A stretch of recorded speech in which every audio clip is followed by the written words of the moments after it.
जैसे हम लोग विरोध नहीं करते हैं कि हम विरोध कर रहे हैं ट्रस्ट का, या हम विरोध कर रहे हैं राम जन्मभूमि का, या उस जगह का, ऐसा कुछ नहीं है। युवाओं में, खास करके ग्रामीणों में, जहां से आवाज राम जन्मभूमि की थी, वहां लोगों ने सोचना शुरू कर दिया कि आखिरकार ऐसी क्या स्थिति बन रही है जो क्षत्रियों को वहां से अलग किया गया। राम अगर सूर्यवंशी थे और रघुकुल के थे, तो एक चीज आप बताइए कि रघु के बच्चों को उनसे अलग क्यों किया जा रहा है? हमारे पुरखों को क्या पसंद है, ये हमसे अच्छा कोई दूसरा बताएगा क्या? कष्ट इस विषय का है, क्यों हो रहा है, आखिर बात क्या है कि क्षत्रियों को अलग किया जा रहा है। फिर भी हम विरोध नहीं कर रहे हैं, हम मांग कर रहे हैं कि हमारे पुरखों ने जो बलिदान दिया है उसका परिणाम क्या मिला हमको, आखिरकार हमको उसमें जगह क्यों नहीं। आखिरकार हम विरोध नहीं करते हैं कि आपने उसमें एससी रखा, आपने उसमें किसको रखा। हम इस बात की मांग रखते हैं कि भैया सबको आप रख सकते हो, तो हम क्यों अलग हैं? क्या हमने देश के लिए अथवा उस मंदिर के लिए या उस भूमि के लिए हमारा कोई योगदान नहीं रहा? बड़े लोग हैं, हमारे बड़े भाई हैं, उन सबकी जो बैठक हुई तो उसमें यह निर्धारित हुआ कि 15 तारीख को हम अयोध्या जाम कर देंगे। यह मांग 22 तारीख के बाद एक बहुत बड़े जन आंदोलन को जन्म देगी। उसके बाद क्या होगा ये वक्त बताएगा, समय बताएगा, घड़ी बताएगी। इसमें हम कहीं पीछे हटने वाले नहीं। इसी महीने की 22 जनवरी को जो अयोध्या में भव्य श्री राम का जो मंदिर बन रहा है, उसकी जो मूर्ति है, वहां पर प्राण प्रतिष्ठा का कार्यक्रम होना है और देश विदेश से कई लोग वहां पर आ रहे हैं, जो सेलिब्रिटी लोग हैं, काफी विख्यात लोग हैं, सबको न्योता दिया गया है। राजनीतिक दलों के लोग आ रहे हैं, प्रधानमंत्री नरेंद्र मोदी खुद आ रहे हैं, पूरा वो शायद कल, वो तो एक दिन पहले ही आ जाएंगे। इन सब के चीजों के अलावा अभी हाल ही में ट्विटर पर क्षत्रिय समाज के लोगों ने कुछ बातें लिखी, खासतौर पर उसको ट्रेंड उन्होंने कराया कि क्षत्रिय बिना राम मंदिर कैसे। असल में क्या है कि पूरा जो राम मंदिर का जो पूरा कामकाज है, उसका देख रेख है, वो एक ट्रस्ट कर रहा है, जो कि सुप्रीम कोर्ट ने जब बोला था कि इसको कैसे आप मंदिर का कैसे निर्माण होगा, तो एक ट्रस्ट का निर्माण हुआ और ट्रस्ट में कई लोगों को सदस्य बनाया गया है। और जब ये ट्रस्ट में जो सदस्य हैं उनका जब नाम आया, तो ऐसा नहीं है कि आज ये क्षत्रिय समाज ही ट्विटर पर अपनी मांग उठा रहे हैं। जब ट्रस्ट पे नामों की जब घोषणा हुई मीडिया में, जब वो नाम आए कौन कौन से ट्रस्ट में रहेंगे, तो मध्य प्रदेश की पूर्व मुख्यमंत्री उमा भारती ने भी इस पर ऐतराज जताया। उन्होंने कहा कि एक पिछड़े समाज का व्यक्ति भी ट्रस्ट में सदस्य होना चाहिए। इसके बाद दिवंगत कल्याण सिंह ने भी इसको लेकर अपनी बात रखी थी कि पिछड़े समाज के लोगों का इसमें नाम होना चाहिए। और जाहिर सी बात है, 90 के दशक में जो पूरा आंदोलन अपने चरम पे था, तो पिछड़े समाज के लोगों की जो भूमिका थी पूरे आंदोलन को लेकर, और मतलब काफी उन्होंने इसके लिए संघर्ष किया था। जब ये ट्रस्ट हुआ, क्षत्रिय समाज वैसे चुप था, लेकिन अभी हाल फिलहाल बहुत तेजी के साथ ट्विटर पर अपनी मांग ये रख रहा है। खासतौर पर जो नए समाज के जो लड़के हैं, ये अपनी मांग रख रहे हैं। और इसी बीच में बहुत सारी खबरें ऐसी आ रही हैं। हम लोग तो हमारा तो पूरा बचपन यहाँ पे गुजर गया, बहुत सारी खबरों को हम लोग जानते भी नहीं थे। हमारे जो यहाँ पर अयोध्या से आप चले जाइए, लगभग 40 किलोमीटर दूर एक छोटा सा कस्बा है, स्टेट रही है भीटी। वहाँ के जो महाराजा थे, उस दशक मतलब 400-500 साल पहले उन्होंने मंदिर को लेकर संघर्ष किया। इसके बाद हंसवर के जो राजा थे, छोटे छोटे स्टेट थे उस वक्त में, मतलब ये 1500 या मतलब की बात मैं कर रहा हूँ, उस पूरे दौर में। इस पूरे मसले पर बात करने के लिए आखिर क्षत्रिय समाज की को इस ट्रस्ट में जगह क्यों मिलनी चाहिए, इस पर बात करने के लिए हमारे साथ कृष्णचंद्र सिंह जी हैं, जो अम्बेडकर नगर के रहने वाले हैं और कई जो क्षत्रिय समाज के संगठन है उनसे जुड़े हुए हैं। कृष्णचंद्र सिंह जी, आपका बहुत बहुत स्वागत है। आप लोगों ने जो ट्विटर पर पूरा अपनी जो बात रखी है क्षत्रिय समाज को लेकर कि ट्रस्ट में उनको जगह मिलनी चाहिए, आपको क्यों लगता है कि ऐसा होना चाहिए, क्षत्रिय समाज के लोगों को ट्रस्ट में जगह दी जानी चाहिए? जैसा कि अभी इसके पहले आपने बताया भैया, सबसे पहले आपके दर्शक और आपको बहुत बहुत धन्यवाद ऐसी आवाज को इस चैनल पर जगह के लिए। सबसे पहली बात मुद्दे की है जो आपने कहा कि क्षत्रियों को जगह क्यों मिलनी चाहिए। उस ट्रस्ट में जितने सदस्य हैं उनकी भूमिका और क्षत्रियों की भूमिका वर्तमान जैसे हम लोग विरोध नहीं करते हैं कि हम विरोध कर रहे हैं ट्रस्ट का या हम विरोध कर रहे हैं राम जन्मभूमि का या उस जगह का, ऐसा कुछ नहीं है। हम तब भी समर्पित थे, हमारे पुरखे भी समर्पित थे, हम भी समर्पित थे। लेकिन जहां तक बात रही क्षत्रियों की भूमिका की और स्थान की, तो जितने लोग वर्तमान ट्रस्ट में हैं उनकी क्या भूमिका थी और क्षत्रियों की क्या भूमिका थी, ये दोनों जग विदित है।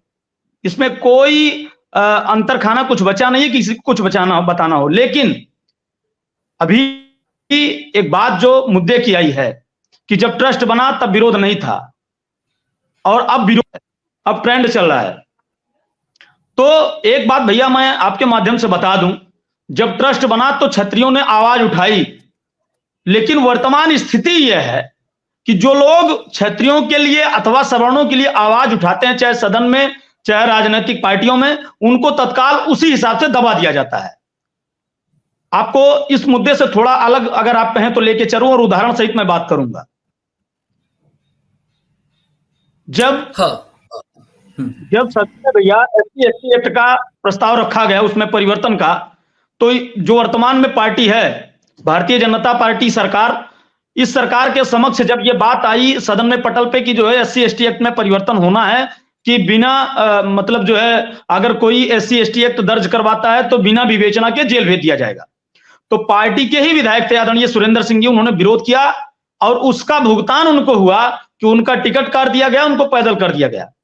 उसके बाद जब ये ट्रस्ट बना तो ट्रस्ट की जब स्थिति खड़ी हुई तो सारे लोगों ने सुरेंद्र सिंह को उदाहरण तथ्य लिया कि अगर मैं इस तरीके से मतलब जो है बात रखूंगा तो मुझे भी पार्टी बाहर कर सकती है, मेरा भी टिकट कट सकता है। राजनीतिक सुरक्षा को देखते हुए अपनी बात को वर्तमान हालात में लोगों ने दबाया राजनीति में। लेकिन युवाओं में, खास करके ग्रामीणों में, जहां से आवाज राम जन्मभूमि की थी, वहां लोगों ने सोचना शुरू कर दिया कि आखिरकार ऐसी क्या स्थिति बन रही है जो क्षत्रियों को वहां से अलग किया गया। जबकि भूमिका अगर देखा जाए तो चाहे VT के राजा महताब जी हो और चाहे वो जो है हंसवर के राज परिवार के अब जो है राजा बाबू रणविजय सिंह रहे हों, चाहे उनकी पत्नी, आप समझिए हंसवर ने तो ऐसा बलिदान दिया कि पति पत्नी समेत वहां शहीद हो गए। उसके बावजूद भी ऐसे पीढ़ियों को और ऐसे कालांतर समय को भूल करके लोगों ने उनको अलग कर दिया, पृथक कर दिया। कष्ट का विषय यह है भैया, जहां तक रही भूमिका की बात, तो क्षत्रियों ने जो आवाज उठाई वो आवाज तत्काल उस पटल पे रखी नहीं गई। आज स्थिति यह है कि जब ट्रस्ट क्यों हो रहा है, आखिर बात क्या है कि क्षत्रियों को अलग किया जा रहा है, फिर भी हम विरोध नहीं कर रहे हैं, हम मांग कर रहे हैं कि हमारे पुरखों ने जो बलिदान दिया है उसका परिणाम क्या मिला हमको, आखिरकार हमको उसमें जगह क्यों नहीं। आखिरकार हम विरोध नहीं करते हैं कि आपने उसमें SC रखा, आपने उसमें किसको रखा। हम इस बात की मांग रखते हैं कि भैया सबको आप रख सकते हो तो हम क्यों अलग हैं। क्या हमने देश के लिए अथवा उस मंदिर के लिए या उस भूमि के लिए हमारा कोई योगदान नहीं रहा। या दूसरी चीज भैया, हम इसी मुद्दे पे आते हैं। आप कहते हैं कि राम क्षत्रिय थे, आप क्या, हम सब जानते हैं, जग विदित है, ये विश्व जानता है, सूर्यवंशी थे, रघुकुल के थे, सारी चीजें सबको पता है, जानकारी में है और यह हमारे ग्रंथों में भी है। रघुकुल रीति सदा चली आई, ऐसा नहीं है कि हम अपनी तरफ से कह रहे हैं। तो एक चीज बताइए, अगर राम क्षत्रिय थे, ये हमारे ग्रंथ कहते हैं, ये हमारे पूर्वज हमसे बता के गए हैं, तो क्षत्रियों को उनसे अलग क्यों किया जा रहा है। आखिरकार हमारे पूर्वज को क्या पसंद है खाने में, क्या पसंद है पहनने में, ये कोई दूसरा बताएगा। कष्ट मात्र इस विषय का है कि हमारे पुरखों की सेवा, हमारे पुरखों का मंदिर, हमारे पुरखों की बलिदान की शहादत की स्थिति क्यों हमसे अलग की गई। हम एक चीज जानना चाहते हैं कि चाहे हमारे ग्रंथ हो, चाहे पुराण हो, चाहे हम हो, चाहे आप हो, चाहे हमारे पूर्वज हो, चाहे विश्व के जितने भी मानव जाति के लोग हैं, उन सबको एक बात तो पता है ना कि राम सूर्यवंशी थे। यह बात पता है कि नहीं भैया। बिल्कुल। राम अगर सूर्यवंशी थे और रघुकुल के थे तो एक चीज आप बताइए कि रघु के बच्चों को उनसे अलग क्यों किया जा रहा है। उनसे हमारे पुरखों को क्या पसंद है, यह हमसे अच्छा कोई दूसरा बताएगा क्या। कष्ट इस विषय का है कि आप मंदिर तो बड़ा भव्य बना रहे हैं, स्थान भी आपने बहुत अच्छे उसमें दिया, जो हमारे पुरखों ने जिस मंदिर के लिए, जिस स्थान के लिए बलिदान किया था, लड़ाइयां लड़ी थी, वो स्थान वही है, वो मंदिर वहीं बन रहा है, भगवान वहीं विराजित होंगे, हमारे आराध्य वहीं उसी मंदिर में जाएंगे। लेकिन कष्ट मात्र इस विषय का है जिसके माध्यम से मांग है कि हमारे पुरखों को हमसे अलग क्यों? अगर राम क्षत्रिय थे, अगर राम रघुकुल के थे और आप ग्रंथों को मानते हैं, तो उनके बच्चों को उनसे अलग क्यों किया गया? आखिर उनको क्या पसंद है, कोई दूसरा बताएगा क्या? हम तो वसुधैव कुटुंबकम सारी चीजों को मानने वाले लोग हैं। हम ऐसा नहीं कि किसी को अलग करना चाहते हैं, हम सारे लोगों को सर्वधर्म समभाव के तहत लेके चलना चाहते हैं, लेकिन हमारे पुरखों को हमसे अलग करके आप क्या साबित करना चाहते हैं कि क्या भगवान आपसे खुश होंगे? हमें तो नहीं लगता कि अगर पिता को बच्चों से किया जाए, बच्चों पिता उनसे खुश हो। हम अपने बाप के अस्तित्व की आखिर इसका जवाब दे दे ट्रस्ट, आखिर इसका जवाब दे दे ट्रस्ट मनाने वाले लोग कि क्यों अलग किया गया? आप रघुकुल को मानते हैं, आप सूर्यवंश को मानते हैं, आप इसको तो मानते हैं कि वो क्षत्रिय थे।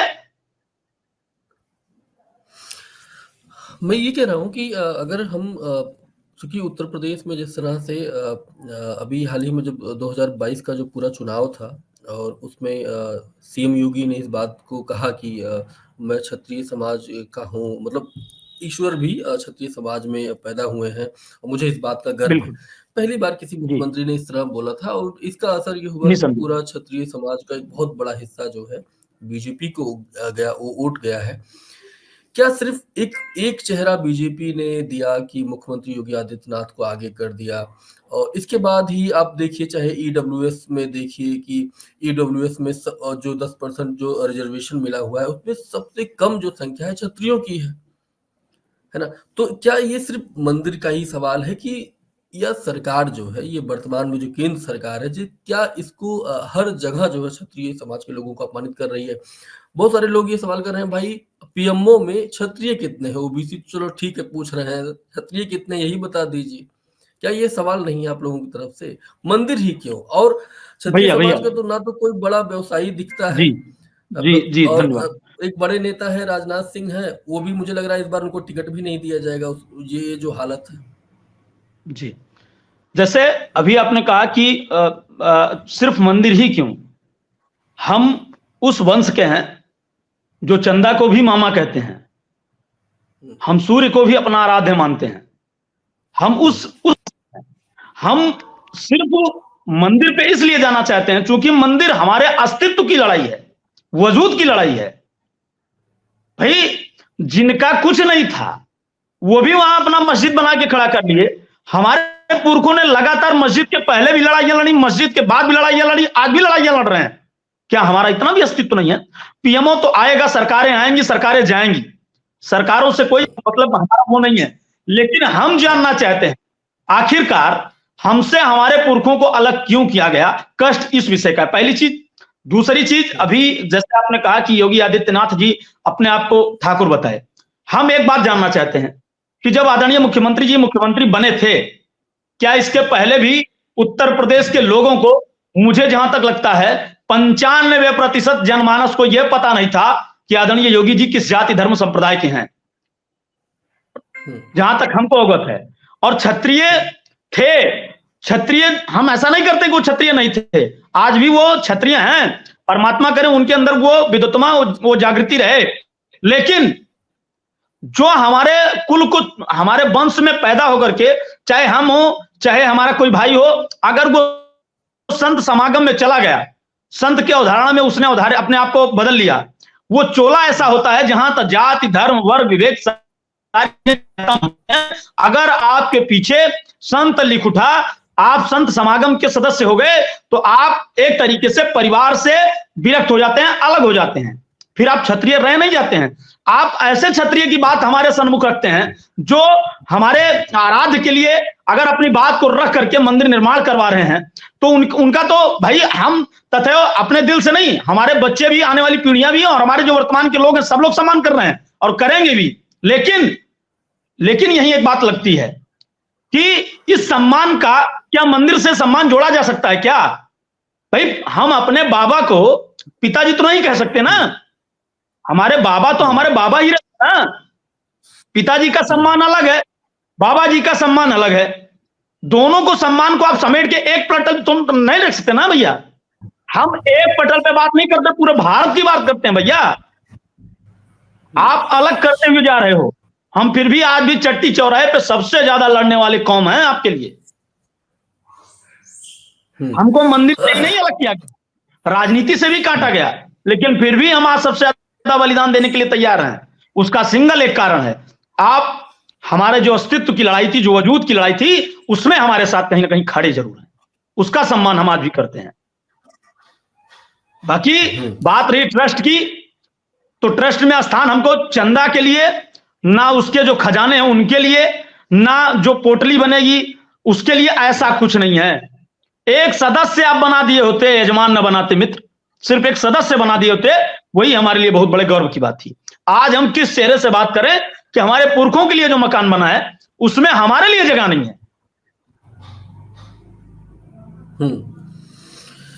तो अभी आपको क्या लगता है, ये जो लगातार आप लोग ट्विटर पर उठा रहे हैं, अभी कल भी कुछ लोग उसको उठा रहे थे, तो क्या आने वाले भविष्य में शामिल किया जाएगा, आपको लगता है?